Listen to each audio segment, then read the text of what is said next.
his ass with that overhand. left. He was frustrated.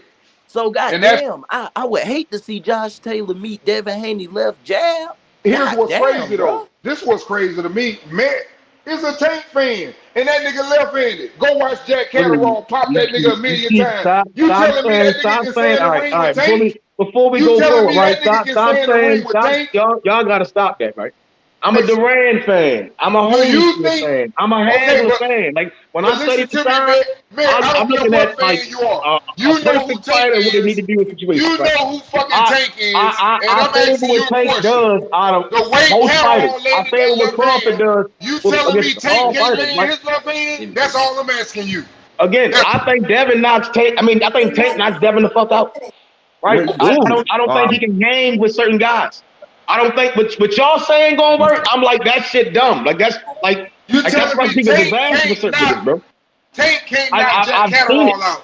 You ain't answering That's that. that's in the Jose You're not Ramirez fight. answering They just that. kept saying that's 50-50. I Answer said, the oh, he gonna question. knock this nigga out, and he usually knock the nigga out. The ref just ain't call it off. You ain't answering. You ain't answering what I'm asking you though. If Catterall can land that left all fucking night and beat his ass and knock him down, you telling me I thought that was knock one of him them out? UK fights because it was dumb He shit was to me. It was a left-handed. cool fight, but it looked like some UK bullshit to me. Like they were just putting on for the fans and shit. Boy, I was like, y'all he niggas gonna beat the suck, shit out boy. that nigga though, man. Come on, the nigga can fight. He's way better of a fighter. It's what he does great. A lot of niggas ain't gonna be able to beat him, and Dev ain't one of them, bro. He's too small for him. Too small for him. You're not. That ain't. When John We ain't Taylor talking about fights no you, Devin. I've seen. All right, so it's just certain shit that's gonna work. You And when went John all Taylor starts around that touching you, question. shit, he's gonna push on you. He's gonna make you fight. You on somebody else chat talking, I believe. You ain't even on the same chat as us. Because you running around that question. What is your question? If Catterall can land all them That fucking ain't lefts. Catterall. He don't got the power Catterall got. Like, why? You can't compare. Wait a minute. I ain't talking Catterall about knows he Devin. has I power said in certain Tank. shit. You can't This compare him. nigga can't even. This nigga won't even listen to me saying So what do Tank you? Willie. He don't hear the Tank part coming. Taking what? Taking who? If Tank fought Josh Taylor, you telling me he couldn't land his left like that? That's what? Again, Catterall and Tank two different size No, guys, you keep bro. going. What the fuck? All right, so again, Tank and Catterall are two different size guys. I said Josh Let me Taylor finish and what I'm Tank. saying. Let me finish what I'm fucking saying. You talking Tank and about Catterall are Catterall? two totally different height and This pedigree nigga guys, here, right? Tank nigga, not you on going the to fight run. that way like Catterall did. I guess just stand there. Tank ain't gonna be able to do that shit. Okay. Same way I say Devin have a lot of mental lapse. He just stand there and the nigga will hit him with some clean shit. Stand there, You try that shit Dev, Catterall did, and I've hold seen on, Lenarvez, you know that nigga be stood still, his whole leg So went. you're John telling me Taylor will that knock you the fuck you out. just said that Devin have mental lapse and he get hit in the face. I watched the And Tank, hold Cambodia on, shit. I went but back and Tank, watched the but Tank JoJo shit, and take I'm like, more that's why he was getting hit with certain shit. It's the mental lapse. He just stands there. He just stand there, or the fake will give him the freeze. Or they'll push you to the ropes, like JoJo did. Funny. Like Cambodia did, he pushed you to the ropes. And I'm like, once you get there with Josh Taylor, he's going to wear on your ass. Hey, You get we with can Tank, make you're this. going to get knocked the fuck out. We can agree to disagree. I don't believe you watched that fight when Catterall and Josh Taylor fought, or you must have been getting drunk. I remember Catterall dropping this motherfucker. I remember No, I ain't Catterall talking kind about of the like drop. I'm turning. talking about the whole fight. You had to be doing something else. You had a party going. It was I was kind of probably like talking shit. glancing I to was the probably TV. talking shit about the fight. But again, Josh Taylor's again way more higher pedigree than Devin at this point. Like what he does is cool. Bruh, stop that. Let No, me that's finish what I'm not going to say. Let me finish what I'm going to say. So there's I some used to grasp the like, point that I'm and I saying. used to think Josh I Taylor. need niggas to grasp this point. I'm grasping Lenarvez, that shit. That's Cambosis, and bullshit. JoJo are not anywhere the level of a fucking Regis Prograde, Jose Ramirez, or Catterall. They're not. JoJo's a featherweight that too little nigga, right? Lenarvez is an old little nigga, right? Okay, but Devin Haney is 23 years old. Untangible motherfucker. But they're not. Who was Josh Taylor fighting at 23? What is he like? 20? What the fuck does that mean, bro? What do it mean? That's like saying, oh, because the whole point is he was a champion, they was going to beat Ray Leonard. Ray Leonard still got he's just going to impose himself a certain way that a nigga just can't do that shit, bro. If it don't mean that, send your little 15-year-old over here. Let's get in the ring. Again, that's again. Benitez was a younger dude, right? But then we seen him get in there with Leonard, and Leonard's the way he imposes himself age. Man, I'm not gonna but argue with you. I'm You say talking that. about you talking about the difference in opponents. All I'm saying is Devin Haney is 23 years old, and Josh Taylor has been in the game longer than him. That's all I'm saying. So he's had more opportunities at the top guys in his division. Not only that, Haney has been ducked. No, and I mean that's a fact. that's opinion. That's opinion. Josh was wherever the fuck that's a he was at. fact. Then he went over. Hold on, Josh went over the top rank to go get his fights. He got in the World Super Series and he did what he did. They're doing what he's doing right now. I'm not taking nothing away from that. But when you go to the zone and all the work on the other side, you kind of isolate your fucking self. But I can blame Ryan What is Garcia Tank for not doing being one then? of those fights that Devin should have been had. This nigga say That's he a good isolating question, Goat. himself. That's a What is real good Tank question. doing then? Is he isolating himself too? No, because he got a lot of great talent over the fuck he at. Well, why he And ain't all been them niggas fighting is the great ranked. All talent? them niggas, every time he turn around, them niggas is ranked. Okay, Same why isn't he fighting Top the rank was right doing. Only guys? difference is that they have certain names as names. When But is they he don't give gonna niggas fight a the right skill kid, my guys? nigga. There's levels When to is that he shit. gonna fight the right guys? When? Since he got all Well, that work, when we gonna get a the 50-50 Cruz is fight? ranked. He just said the biggest lie ever. You said Tank got plenty of shit over there. Tank ain't got shit at Yeah, 135. all right, so again, Cambosis Frank can't be Frank Martin, Martin. and Again, that's it. Cambosis can't be El Rayo. I doubt Cambosis could be Michelle Rivera. Again, Cambosa, you have him seen the beating best of T.O. Cambosa. You will never see a Female Cambosa again. don't mean shit when he get in there with the Cambosa niggas that's finna go on killing. a 5 game. He's They're finna go not on going a to sit 5 there and lose. make no excuses. They're going to beat the shit out of you. Lose 5 straight, nigga, like a bad run. Again, I'm naming and you know prospects it. And you know it. Keyshawn off the rip will beat the shit out of Cambosis, bro. It's not even close. That's what But I'm saying. Narrez and them niggas is beating All the of shit them out on of the other Narrez, bro. side, though. If you throw them young niggas in there with Narrez and that same to Devonport, they beat them. Now I can say the same thing when Tank fought Gamboa. I think Martin would beat that Gamboa. I'm just saying, but when we look at them guys as right where they at right now. But if he had John somebody, Taylor, Prograis, Matias, and the 140 guys. Back to your original point, 140 is just a different beast. You're not getting featherweights, my guy. That's just getting paychecks. You're getting niggas that want to get you the fuck up out of there. We got a nigga that's cold-blooded killing that bitch, bro. And that's not at the end of the day, that nigga ain't got nobody to fight over there. Them niggas is different. So who do you think that? Do you think that? Hold on. Do you think that Tank can beat Josh Taylor? I would always favor Josh Taylor. He bigger, bro. I'm not a fool, my nigga. I gotta favor the bigger nigga. That's because the Catterall fight was a bad look. I still like what Josh Taylor has been doing. You see what I'm saying? I used to like Josh Taylor. He upset Regis. Hold on. So you're basing it purely on size. So hold on. So you think that? So you're telling me that Catterall is on the same level as? Where's Catterall level for you then? Because you keep talking about this Catterall. Where's the level for you? I don't think JoJo is a top lightweight. No, right? I didn't ask that. I didn't ask that. I said, where do you rank Catterall? Where do you rank Catterall? I'm not. That's a bad lane to go in, right? I don't think. What's his name? I don't think it's a lot of niggas that done beat certain niggas, but I don't think they on that nigga. What's that nigga name that beat Bernard Hopkins? Bro, once again, just answer the question. What level fighter do you see? What level? Give me between goddamn on a damn grading scale from F to A. What do you see Catterall being? He's like a B. You gotta be a B. Okay, so he's like a B.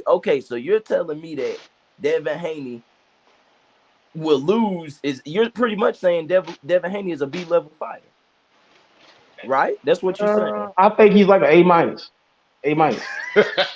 So A-. you're telling me so?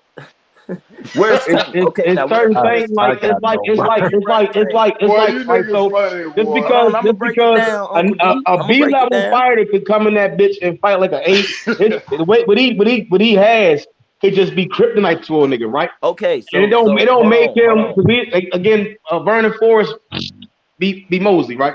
Okay, Ioga be Vernon Forrest. Okay, let's not. See, you talking about other people. And if you're not willing to risk a lot, you're gonna lose. Okay, now let's focus on the people that we're talking about. Now, my question is, we both seen the fight. Catterall was landing the left hand, right?